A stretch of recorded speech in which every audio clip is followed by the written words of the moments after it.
6 years in this house, and you still don't belong here. I never claimed I did. It's already you make this difficult. Then someone should read this first. Get out of my house. Get out of my house! Daphne Bell screamed across the grand foyer, pointing at the door while dozens of guests watched in silence. Her son Graham stood beside his new woman and said nothing. Nadia Lennox didn't move. She set a single folder on the table and asked the family attorney to read the first page. The lawyer's face turned white. Northbridge Equity, the silent investment empire that had just purchased every mortgage, every deed, every debt attached to the Bell estate, belonged to Nadia. The woman they had spent 6 years calling worthless owned everything they were standing on. She had the power to destroy them from the beginning. She had chosen to protect them instead. Now they had forced her to stop. If you've ever been underestimated by the wrong people, stay with this story. And if this is your first time here, subscribe. New stories drop every week. The city's South End was not the kind of place people remembered fondly. The streets ran close to the construction yards, and the air always carried the smell of wet concrete and exhaust. Nadia grew up in a rented house on one of those streets, in a neighborhood where the buildings were modest and the walls were thin. Her father, Silas Lennox, was a skilled tradesman who spent his days building things that would never belong to him. Grand staircases, marble entry halls, vaulted ceilings that stretched 20 feet overhead. He knew how to read a blueprint the way other men read a newspaper. His hands could shape something beautiful out of raw material, and the families who commissioned his work would walk through the finished rooms without ever learning his name. Nadia used to follow him to the job sites on weekends. She was small enough to stay close to the walls without getting in anyone's way, and quiet enough that the foreman forgot she was there. She watched the other workers, men like her father, careful, precise, unhurried. And she watched the owners too, the ones who would arrive on Friday afternoons to inspect progress, hands in their pockets, speaking only to the project manager. Silas would step aside when they walked through. He never introduced himself. It was simply understood that his role was to build the thing, not to be acknowledged for having built it. One evening, when Nadia was around 12 years old, she asked him why the people who made the houses never got to live in them. Silas reached into the chest pocket of his work shirt and pulled out a small wooden key he had carved himself during lunch breaks. He turned it over in his hands before placing it in hers. A house, he told her, doesn't truly belong to the person whose name is on the gate. It belongs to the person who is respected inside it, the person who is protected, who is never made to feel lesser for walking through the door. He said that one day she would have the strength to open doors that had been closed in both their faces. She kept the key. She kept the words. Silas died in a worksite accident the summer Nadia turned 20. The family that owned the development sent a check for a modest settlement and moved on to the next project. There was no ceremony, no acknowledgement, no permanent record of what Silas Lennox had built. Nadia kept his tool bag, the wooden key, and the specific kind of anger that comes from watching someone be erased. She used what was left of the settlement money to buy a condemned property 2 neighborhoods over.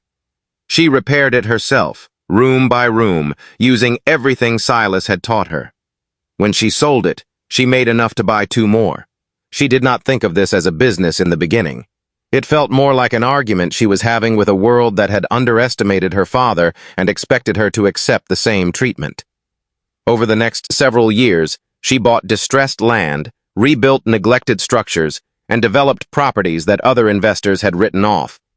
She taught herself real estate law, financial modeling, and corporate structure through a combination of night courses, library books, and the discipline of someone who had grown up knowing that no one was going to hand her anything. By the time she was 28, she had established Northbridge Equity. The company operated through a network of attorneys, holding trusts, and a small board of directors that handled all public-facing activity. Nadia had made a deliberate choice to keep her name off every masthead and press release. The industry knew Northbridge as a sharp, quiet force in mid-market real estate, a firm that bought low, developed well, and never lost money on a deal. No one knew it was run by a woman who had grown up in a rented house with a leaking roof. That invisibility was not accidental. It was a wall she had built herself, and for a long time it kept her safe. She met Graham Bell at a charity event she attended as a private citizen, rather than as the founder of anything. He was charming in the way of men who have been told they are charming for so long that it has become effortless and slightly automatic. But that evening he asked her questions and then actually listened to the answers, which was rarer than it should have been. He did not ask what she did for work in a way that suggested her answer would determine how the rest of the conversation went. When she told him her father had been a construction worker, he said that sounded like difficult, important work. He seemed to mean it. They dated for 14 months before he proposed. Nadia had not told him about Northbridge. This was not deception exactly. She had simply learned over years that revealing wealth changed the temperature of every room she entered. She wanted, at least once, to be chosen by someone who had no idea what she was worth. Graham seemed to be that person. She believed that when the right moment came, she would tell him everything, and they would look back on the secrecy as an amusing footnote in the story of how they found each other. His mother had other ideas. Daphne Bell was a woman who had spent decades curating a version of her family's legacy that required constant maintenance and no disruption. From the first dinner, she made her position clear. She introduced Nadia to her friends as the woman Graham met at one of those fundraiser events, emphasizing the indefinite article in a way that communicated everything she needed it to communicate. She referred, more than once in Nadia's presence, to the importance of Graham marrying someone with the right background, by which she meant family money, social connections, and a last name that meant something in the right rooms. Before the wedding, Daphne presented a prenuptial agreement drafted by the family's long-standing attorney, Roland Hayes. The terms were straightforward. If the marriage ended, Nadia would make no claim on any Bell family asset. Daphne expected resistance. She had prepared arguments. Nadia signed without asking for a single revision. The family interpreted this as confirmation that she understood her place, that she was grateful for the elevation the Bell name provided and would not overreach. Not one of them considered another explanation. Not one of them asked why a woman would sign away rights to a fortune she had never mentioned owning. The 6 years that followed were not without warmth in the beginning. But Daphne's coldness was structural. It did not shift with seasons or soften with familiarity.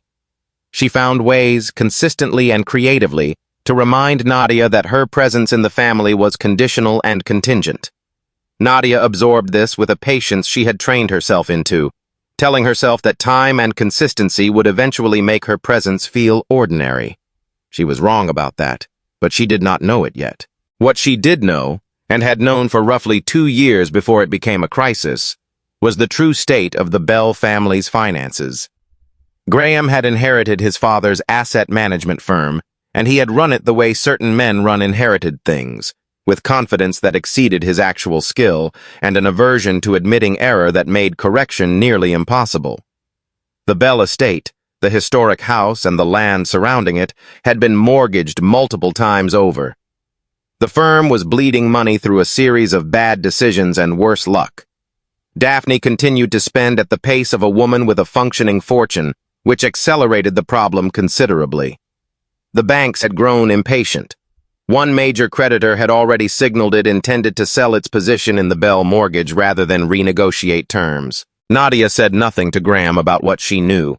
She wanted him to come to her honestly, to acknowledge the difficulty and accept help from his wife. She had been waiting for him to do that for a long time. Instead, a woman named Corinne Blake arrived. She came highly recommended as a financial consultant specializing in private family portfolios, and she had the kind of manner that made men feel like they were being seen clearly for the first time.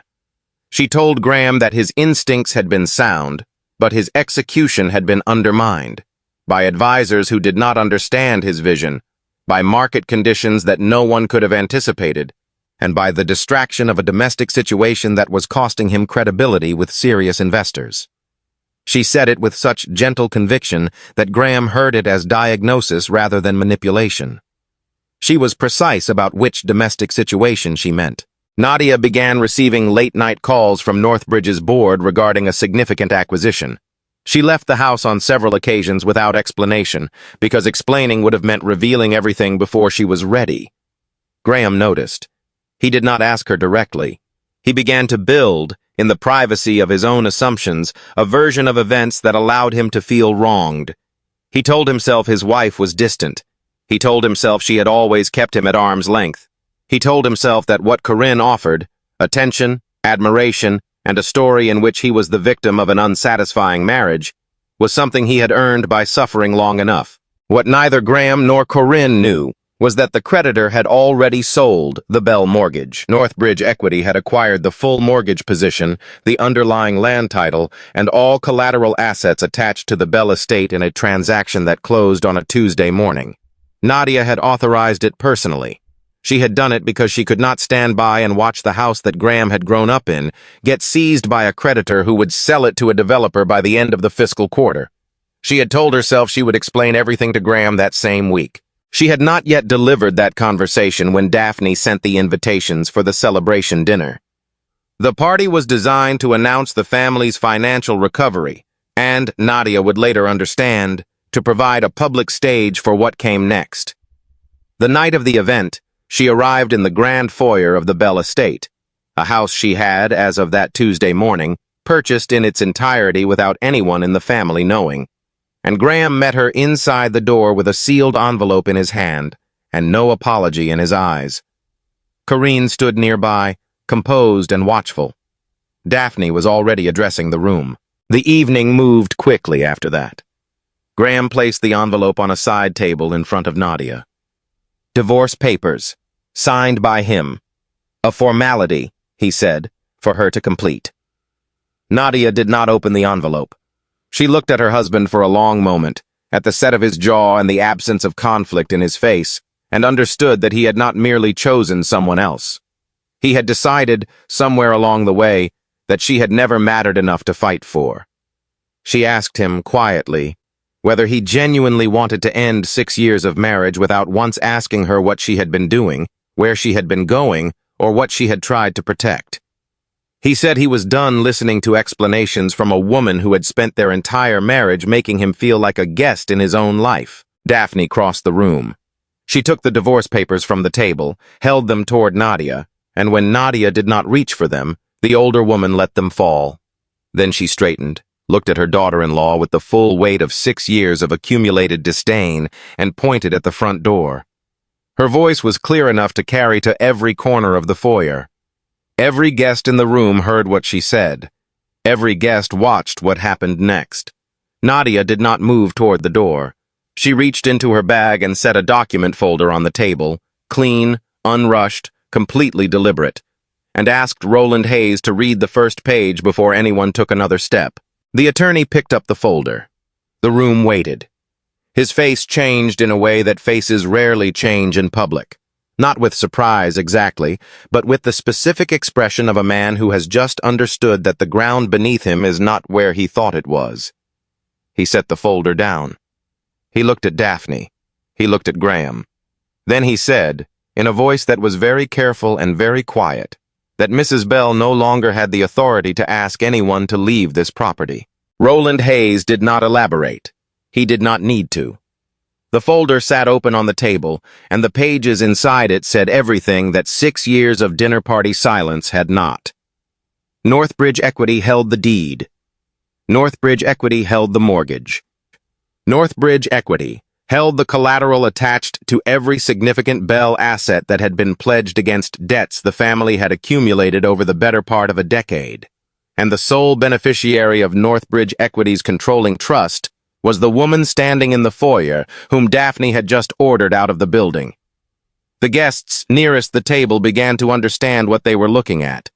The ones farther back could read it in Roland's face.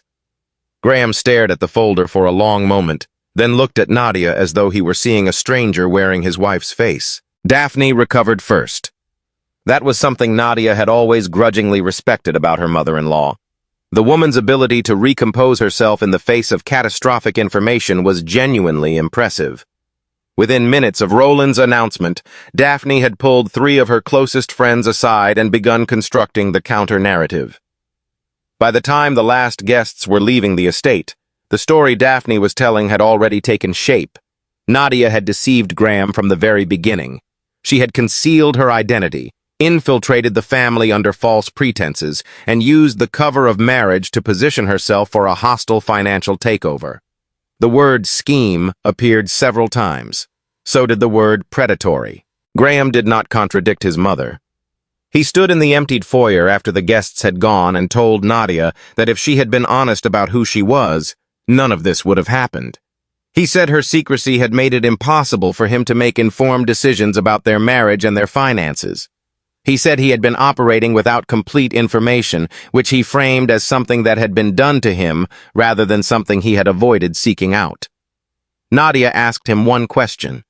She asked whether he would have remained faithful to a woman he genuinely believed had no money and no power. Graham did not answer. That absence said more than the speech that had preceded it. The prenuptial agreement was the next instrument Daphne reached for. Roland was instructed to review it for any provision that might give the Bell family grounds to challenge Northbridge's acquisition. The logic was circular, but it was delivered with conviction. Nadia had agreed before the marriage to make no claim on Bell family assets. Surely that same spirit of agreement should prevent her from acquiring those assets through a separate corporate entity. Roland explained, with the careful patience of a man who had been practicing law for 30 years, that the agreement covered marital claims only. It said nothing about arm's-length commercial transactions conducted by an independent company. Nadia had not taken anything from the Bell family. The Bell family had borrowed money they could not repay, offered assets as collateral, and those assets had been purchased on the open market by a buyer who had followed every applicable legal process. The prenuptial agreement was not relevant to any of that. While this conversation was happening in the main sitting room, Corinne was in Graham's study with his laptop and a portable drive. She had understood, in the moment Roland read from that folder, that the timeline had collapsed. She deleted correspondence, restructured file directories, and removed records of the intermediary companies she had created to siphon consulting fees from the Bell accounts. What she did not delete, because she had created them for her own protection, not Graham's, were the recordings she had made of their private conversations. Corinne had been in this business long enough to know that alliances of convenience tend to dissolve when consequences arrive, and she had quietly recorded phone calls and in-person meetings with Graham as insurance against exactly that outcome. She told herself she was protecting him when he found her in the study. She said that certain documents, taken out of context, could be used to misrepresent his role in the firm's financial difficulties. Graham believed her because he needed to, and because believing her was easier than examining the alternative. The press arrived the following morning. The story had enough texture to sustain multiple news cycles. A secretive billionaire, an old money family, a marriage that had concealed a fortune on one side and a collapse on the other. The coverage split almost immediately. Some outlets ran it as a vindication story. The woman dismissed as a nobody had turned out to own everything. Others ran it as a deception story. A husband who had not known the truth about his wife's identity. A family that felt ambushed in their own home. Daphne gave a brief statement through the family's publicist that emphasized betrayal and concealment. She did not use the word theft, but she arranged the surrounding language carefully enough that the implication was available to anyone who wanted it. Nadia read the coverage and understood that the public argument was secondary. The primary problem was the evidence Corinne had been removing from Graham's files. Northbridge's legal team had already flagged irregularities in the Bell firm's recent financial records. Payments to consultants that did not correspond to services delivered. Transfers to holding companies that appeared to have been created within the past 18 months. As the new owner of the Bell Estate's collateral assets, Northbridge had legitimate access to the firm's financial systems during the acquisition review process, and the forensic team had preserved server logs from that review before any files could be altered. When Nadia's auditors compared the preserved logs against the documents Corinne had touched, the alterations were precise and traceable. Corinne had not been thorough enough, or she had run out of time. The emergency meeting was held in the estate's main conference room. Graham came in wanting to negotiate. He opened by suggesting that the most practical resolution was for Nadia to transfer the estate and a portion of the Bell firm's remaining equity back to the family, in exchange for his withdrawal of the divorce filing and a mutual agreement to handle the separation quietly. He framed this as generosity. He said Nadia had more than enough, and that what she was holding on to had sentimental value to a family she claimed to have cared about. Nadia let him finish. Then she set the audit report on the table. It was detailed and it was sourced, and it was not a document that had been assembled in anticipation of a fight. It had been standard due diligence, completed before Northbridge finalized the acquisition, which meant it predated any accusation of bad faith. The report showed the intermediate companies Corinne had created. It showed the inflated consulting invoices. It showed the transfer patterns. It showed, in the kind of granular financial language that does not leave room for alternate interpretation, that someone had been systematically removing money from the Bell accounts for the better part of 2 years. Corinne had not arrived to save the Bell family. She had arrived to harvest whatever was left of them before the structure gave out entirely. Graham looked at the report. Then he looked across the table at Corinne, and the expression on his face shifted in a way that might, in a different story, have been the beginning of accountability. Nadia stopped him before he could speak. She said she was not interested in watching them assign blame to each other. She said both of them had made choices, and the choices were documented, and the documentation was not going anywhere. Then she told him the part he did not know. She told him about the tax payments she had arranged through intermediaries over the past 6 years, property taxes on the estate, payroll for the household staff, a medical procedure for Daphne 2 winters ago that the family's insurance had declined to cover. Every time the Bells had believed a banker had extended unusual grace or an old family friend had quietly intervened, the actual source had been Nadia, moving money through accounts that could not be traced back to her. She had not done it to accumulate leverage. She had done it because she was married to Graham, and she had believed, for most of those 6 years, that marriage meant you held things together even when the other person did not know you were doing it. The room was quiet in the way rooms get quiet when the people in them are recalculating something they believed they understood. Graham's expression moved through several phases before settling into something that was not quite shame, but lived in the same neighborhood. Corinne said nothing. She had the look of someone rapidly assessing exit options. The legal assault came within the week, and it came as a single coordinated wave. Graham filed suit alleging that Northbridge's acquisition had been conducted in bad faith, that Nadia had used knowledge gained during the marriage to identify and exploit the Bell family's financial vulnerability, and that the transaction should be unwound on grounds of fraudulent concealment. Simultaneously, Daphne gave a television interview in which she cried with considerable skill and described herself as an elderly woman who had been removed from her family home by a daughter-in-law she had welcomed in good faith. Corinne, working with documents she and Graham had selectively edited, provided a journalist with what appeared to be internal Northbridge communications, suggesting the acquisition had been planned well before the marriage was in trouble. The edited documents were not accurate, but they were plausible enough to generate a second wave of coverage, and that second wave was worse than the first. 3 members of the Northbridge board requested an emergency governance review. A court granted a temporary restraining order prohibiting material changes to the estate. The Community Development Project. Nadia had been quietly planning for the property was formally suspended. She still owned everything. She simply could not do anything with it. It was in the midst of this, while the legal filings were still arriving and the board's temporary suspension of her operational authority was still in effect, that Nadia's legal team surfaced something in the discovery documents that had nothing to do with Corinne. Years before the marriage, Graham had encountered Nadia's name in connection with a Northbridge transaction that touched a property near one of his firm's holdings. He had not confirmed the connection, but he had noted it. He had filed it away and married her anyway. Not with certainty, but with the particular kind of hope that belongs to people who believe a gamble will eventually pay out. He had spent years waiting for a fortune to reveal itself. And when the years passed and Nadia continued to live quietly and show no signs of the wealth he had half expected, his hope had curdled into resentment. The resentment had made Corinne's attention feel like compensation for something he was owed. Nadia sat with that information for a long time before she decided what to do with it. The marriage she had been grieving was not the marriage that had actually existed. She had been protecting something that had never been entirely real. Silas had told her that a home belongs to the person who is respected inside it. She had spent 6 years in a house where she was not respected, telling herself that patience was a form of love. She had been wrong about that. Not wrong to love, wrong to believe that love on its own could carry a foundation that the other person had been quietly undermining from the start. She put the wooden key in her pocket, and she made a decision about what came next. Graham's final offer arrived through Roland Hayes. The terms were simple.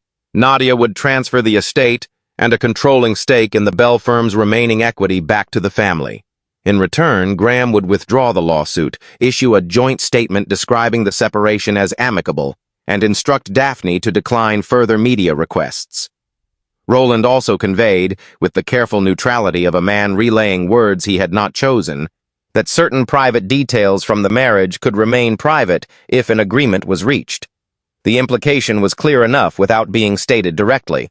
Nadia read the offer twice. She could see the logic of accepting it. The lawsuit was a distraction. The board suspension was a more immediate problem than any single property. A settlement would end the noise and allow her to return to the work that actually mattered. But she could also see exactly what accepting it would mean. That pressure, manipulation, and the threat of public humiliation were effective tools for extracting concessions from her, and that anyone who wanted something from her in the future would know it. Silas had never cut a corner to make the work easier. Not because anyone was watching, but because the integrity of the structure was the point. The house either stood or it didn't. Nadia declined the offer. She told Roland to inform Graham that she would be making a public statement, and that she would prefer he hear about its contents in advance rather than alongside everyone else. The meeting she called was not the kind of event that generates its own momentum. She had to build it deliberately, inviting Northbridge shareholders and board members, alerting the relevant financial press, arranging for her legal team to be present with the complete documentary record. She chose a conference facility downtown rather than the estate because she did not want the location to be the story. She arrived early and stood at the front of the room while it filled, watching the board members find their seats with the careful expressions of people who had not yet decided which version of events they believed. She opened by saying that she was going to show them everything, including the parts that reflected poorly on her own judgment. She said that if they were going to trust her with the company her father's legacy had made possible, they deserved a complete account and not a curated one. Then she told the room about the wooden key, not as a rhetorical device, not as a sentimental prologue, but as the actual origin of everything that followed. A man who built beautiful things for people who did not know his name, and a daughter who had spent her adult life arguing with that fact. She acknowledged that the decision to conceal her identity during her marriage had lasted longer than it should have, that it had created a distance she had told herself was protective when it was also, in part, avoidant. She did not ask for sympathy on that point. She simply stated it as true. Then her legal team took over. They walked the room through the original audit, completed before the acquisition closed, identifying Corinne's intermediary companies and the transfer patterns that did not correspond to any legitimate business activity. They showed the metadata analysis of the documents Graham and Corinne had provided to the press, demonstrating precisely where and when the files had been altered.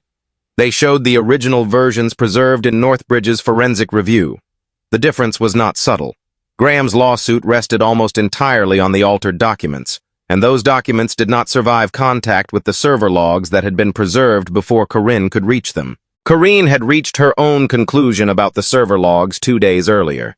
She had understood, once Northbridge's attorneys made clear in a filing that forensic records had been preserved, that Graham was going to need someone to absorb the consequences of what the two of them had done together, and that he had considerably more resources for legal defense than she did. She contacted the investigating attorney's office before Graham's team could get ahead of the narrative. The recordings she had made as personal insurance, the ones she had kept while deleting everything else, turned out to be the most complete account of Graham's participation in the scheme. She provided them in full. She did this to protect herself. The effect, regardless of her motivation, was to hand Nadia's legal team the last piece of the evidentiary record they needed. The lawsuit was dismissed within the week. The restraining order on the estate was lifted the following day. The board met in an emergency session that lasted less than an hour before voting to restore Nadia's full operational authority, citing the transparency of her public disclosure and the strength of the forensic record. Corinne was formally charged with fraud and misappropriation. Graham lost his remaining position at the Bell firm when the institutional investors withdrew after the document alteration became public record. Daphne did not lose her home. Nadia arranged for the purchase of a modest house in a quiet part of the city, something clean and well-maintained and entirely manageable for a woman living alone. It had a small garden and good light in the mornings. It had no staff quarters, no formal dining room, no space that existed purely for the performance of status. Nadia included a note with the deed that said only that she hoped Daphne would be comfortable, and that she wished her well.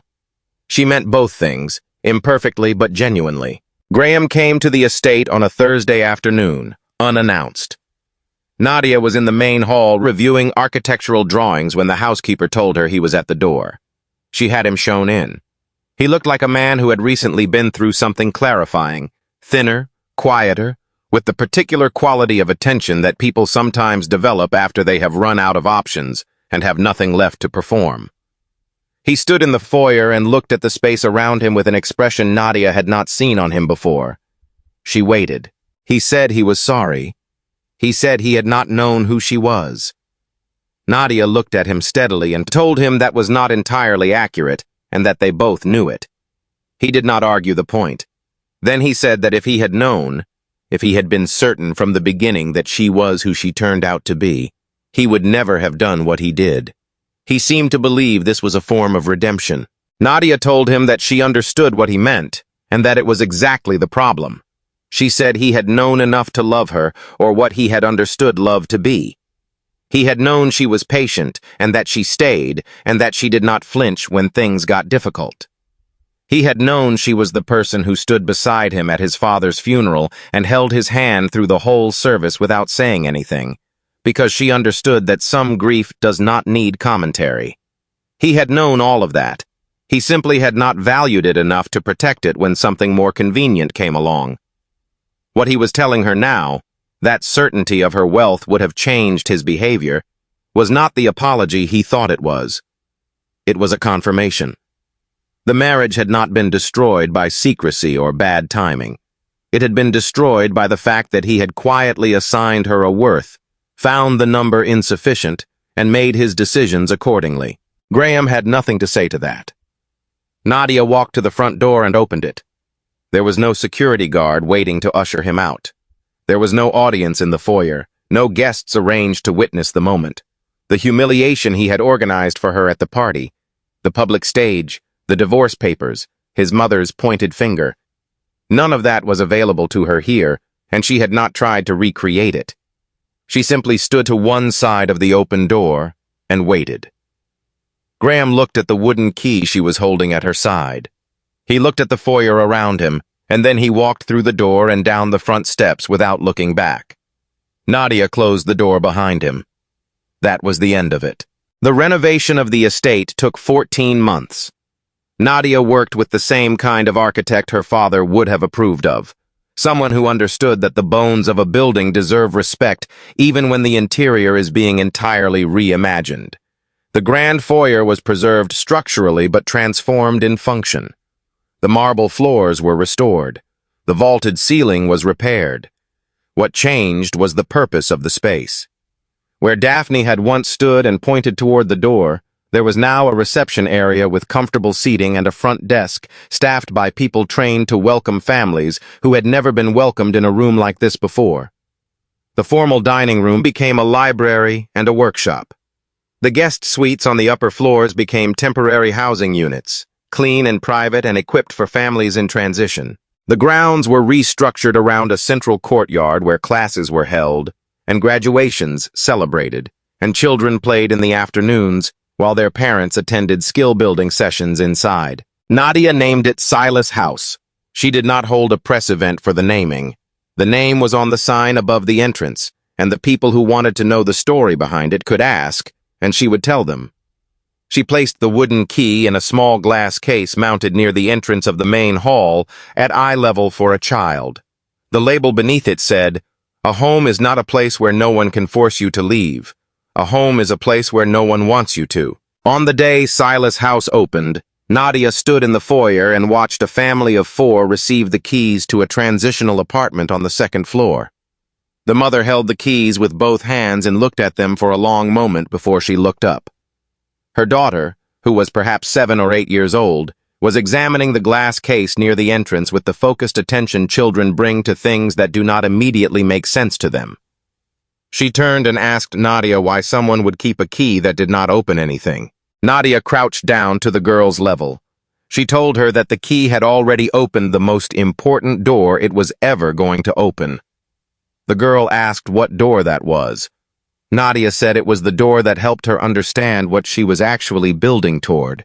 Not a bigger house, not a more impressive address, not a seat at a table where people had decided in advance that she did not belong. What she had been building toward, from the first condemned property she had repaired with her own hands to the company that now operated across multiple states, was a place where the people who built things finally got to be inside them. The girl seemed to find this satisfactory. She went back to looking at the key. Nadia straightened and looked up at the sign above the entrance. The foyer was full of people moving through it with purpose. Staff, residents, volunteers, a group of apprentices heading to the workshop with tool bags that reminded her, in their weight and their worn edges, of the bag she still kept in the back of her office closet. She was not the woman who had stood in this room 6 years ago, absorbing contempt and telling herself that patience was the same thing as strength. She was not the woman who had stood here more recently, holding a folder of documents and waiting for a lawyer's face to confirm what she already knew. She was the woman who had decided what the house would become. That was the only version of herself she intended to keep. There's something Nadia's father understood before she did. The people who are ignored while they're building something are often the ones holding it together. It's easy to mistake someone's silence for weakness. It's easy to assume that the person who stays calm in the storm has nothing left to fight with. But sometimes the quietest person in the room has already done more for you than you'll ever know. And the day they stop protecting you is the day you finally find out. Treat people well before you know what they're worth. That's not just good advice. It's the only way to be sure you're building something real. If this story stayed with you, share it with someone who needs to hear it. And if you haven't already, subscribe. There are more stories like this one every single week.